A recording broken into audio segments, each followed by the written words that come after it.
رب لك الحمد كما ينبغي لجلال وجهك وعظيم سلطانك قال الله تعالى في القرآن المجيد والفرقان الحميد رضي الله عنهم ورضوا عنه۔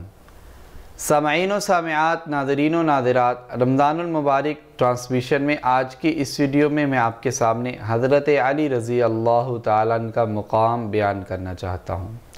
صحیح البخاری کے اندر ہے، نبی صلی اللہ علیہ وآلہ وسلم جب غزوہ تبوک کے لیے گئے تو آپ صلی اللہ علیہ وسلم نے حضرت علی رضی اللہ تعالیٰ عنہ کو اپنا نائب مقرر کیا مدینہ میں۔ تو حضرت علی رضی اللہ تعالیٰ نے فرمایا، اے اللہ کے رسول، مجھے آپ عورتوں اور بچوں کے پاس اکیلا چھوڑ کے جا رہے ہیں۔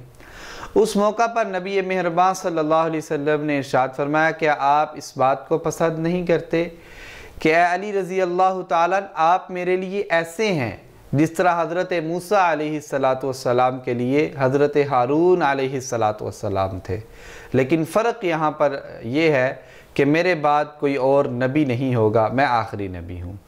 سامعین و سامعات، ناظرین و ناظرات، اس حدیث مبارکہ سے دو باتیں ہمیں پتہ چلتی ہیں۔ ایک، حضرت علی رضی اللہ تعالیٰ عنہ کا نبی صلی اللہ علیہ وسلم کے ہاں اتنا مقام اور رتبہ تھا کہ آپ صلی اللہ علیہ وسلم نے حضرت علی رضی اللہ تعالیٰ عنہ کو اپنا نائب مقرر کیا۔ دوسری بات یہاں سے یہ پتہ چلتی ہے کہ آپ صلی اللہ علیہ وسلم آخری نبی ہیں، آپ کے بعد کوئی اور نبی نہیں ہوگا۔ یہ آپ صلی اللہ علیہ وسلم نے واضح طور پر اس حدیث مبارکہ میں ارشاد فرمایا۔